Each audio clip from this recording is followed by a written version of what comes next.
On today's news, Miro lets rip at Jim Cornette, all the major news coming out of Impact Wrestling's Sacrifice event, AEW's Christian Cage is referenced on a WWE show, and 2 Australian stars sign with WWE. Hello everyone, I'm Gareth from What Culture Wrestling. It is Solo Sunday News. Do not adjust your TV sets, it's just me on my own every Sunday. But we're going to make the most of it because we do have some wrestling news that we need to get talking about, and the first story that we cannot ignore today is, well, it's all revolving around Miro and his opinions on Jim Cornette after some of the comments Cornette made about Penelope Ford on his podcast. And if you already know these comments, you know they're not the nicest comments to hear or even deliver that you're ever going to see in the world, but we'll just get into it. So Miro took to Twitter and he was very upset about these comments, and the comments from Cornette were the fact that he felt that Kip Sabian's girlfriend Penelope Ford was a slutty girlfriend. That's pretty much what he referenced her as during his podcast, which is just horrendous, really, for the most part. Like that just gets thrown around like it's just a meaningless term. Like, oh, it's just this. It's just not. It makes me feel dirty. I don't like it. Ugh. So obviously Miro felt the same. He articulated it a little differently to me. He put, Jim Cornette, if you call Penelope slut again, I'll come like God's wrath on you. You understand? I'll personally drive to your basement. And then he went on to add that people like Jim Cornette bring not only pro wrestling down, but young women and men get abused and name called for 40 views on YouTube. And then he ended it all with, answer me, you mark, Jim Cornette. So very clear here that Jim Cornette appears to have made an enemy, not just out of Penelope Ford, who had her own comments about him on the back of this, which I would relay them. I would say them here on this video, but I do fear it would result in the video being taken down because they're quite close to the bone. She probably has every right just to be annoyed by the scenario and just went for him. But yeah, if I repeat those ones, I may get told off. But the Miro comments, yeah, I feel like understandably, he's annoyed by this and he's pissed off and he's upset because it's just abuse for the most part. You can critique people, you can critique matches and characters that you feel like need tweaking and need a certain something else just to push them over the top, but you can't just abuse people. I'm not about this, and yeah, it appears that Miro isn't best pleased with it either. But moving on now to a show that happened last night. We are talking, of course, about Impact Wrestling's Sacrifice special event that does go down. They do a lot of these specials on Saturday nights, and they're quite interesting. There's sometimes a few little shocks, a few little twists, but they tend to leave maybe the bigger shocks to like the pay-per-view events that come up. But no, not this Saturday, because we had, I believe it's 3 title changes, technically, that went down on this show. So that's pretty mind-boggling. But I'll just run through the results. As always, Simon Miller's going to do an in-depth ups and downs with all of his brilliant energy and charisma. And he will sell this an awful lot better than I will. I'm just going to read off the results and just like drop my jaw every now and again and go, wow, that was cool. So firstly, we had Decay, Black Taurus, and Crazy Steve taking on Reno Scum, and Decay with Taurus Driver. They did win this match. And then we had Havoc and Nevaeh versus Tennille Dashwood and Caleb with a K. Tennille Dashwood and Caleb with a K, a lot of K.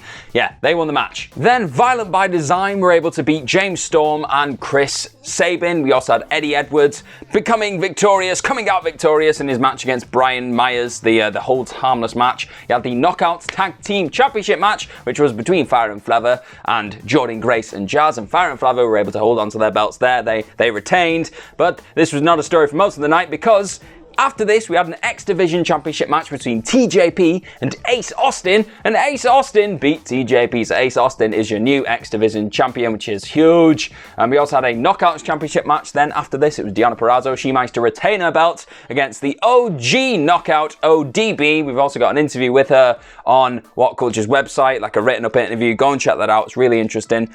And then after this, we then had the World Tag Team Championship match, which was the Good Brothers, who obviously been on AEW loads recently. They were trying to defend their belts against Finn Juice, New Japan Pro Wrestling's Finn Juice, and they lost their belts. Finn Juice are the new Impact World Tag Team Champions. The Knockout Tag Team titles is something else. I was just, so much going on. But obviously the big takeaway coming out of this event was the main event, which was Rich Swann, the Impact World Champion, going up against Moose, the TNA World Champion. It was to unify those belts, and it was none other than Rich Swann who was able to come out of this match, this epic showdown, clash of titans. He came out of it with the Unified Championships. He was the winner, and that means now that he's going to be in the main event of Rebellion against Kenny Omega, AEW World Champion Kenny Omega. It's going to be a title versus title match Rich Swann with the unified Impact TNA World Championships and AEW World Championships. Kenny Omega, it's just, my goodness, we've got so much to look forward to. Just wrestling keeps on giving.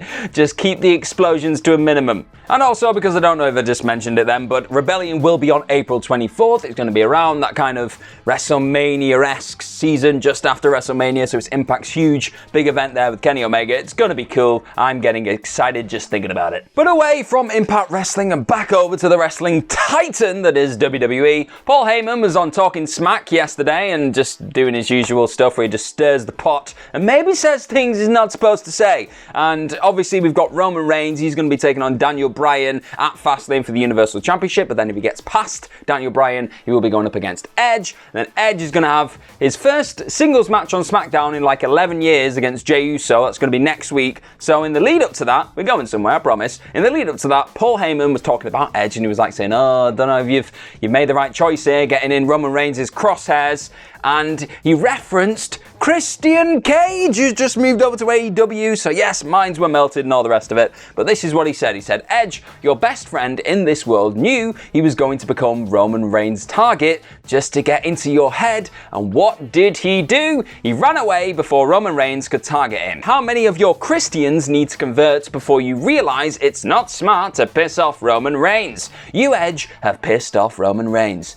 Yeah, I could have told Edge that beforehand. You don't really want to piss off the tribal chief because he'll probably eat your face. But like me and Phil said on the SmackDown review, which you should totally go and check out because it's always just great hearing us ramble and rant and rave about SmackDown, we think they should do a two-night thing, a two-night storyline for this and have Daniel Bryan take on Edge if Daniel Bryan doesn't beat Roman Reigns at Fastlane, which you can pretty much gonna guarantee that's not going to happen. They should have that on the first night and then the winner of that match takes on Roman Reigns on night 2 because that's a typical Roman Reigns move to let them blow themselves out on the first night and then pick the pieces on night 2. It'd be great.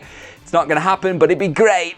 And while this is the current, present main event scene of SmackDown right now, I think we should probably take a detour to the future, to the stars of tomorrow that are hopefully going to take all those brass rings and run towards the main event of WrestleMania. We're talking now because, according to PW Insider, 2 Australian stars have been signed to WWE, yet more signings. They just want to sign everybody right now. They just, you have a contract, you have a contract. Gareth, you can't have a contract. That's what happened. So these Australian stars that have been signed by WWE are none other than Matty Wahlberg and Steph DeLander. Just a little bit of background history on both of these if you don't know much about them. I myself wasn't super clued up on them before this news came down, but I had a bit of a read and I thought it was really interesting. Wahlberg made his debut in the business in 2017, so 4 years ago, after training under Madison Eagles and current New Japan Pro Wrestling star Robbie Eagles. And back in 2019, he also appeared on the Australian version of Survivor. If you know Survivor, that's pretty good. He is a survivor. I'm not going to sing the song, but he was also labelled one of the best wrestlers in the country. And then when it comes to DeLander, she also debuted in 2017, also trained under Madison Eagles, but she's been primarily appearing for the PWA since the current global situation and all the rest of it. But you may recognize her from Shimmer and Black Label Pro, all these great promotions where she's been plying her trade and sharpening her tools. And now, yeah, the 2 stars that could have huge potential going forward. Look at the Australian stars that have been signed by WWE in recent memory.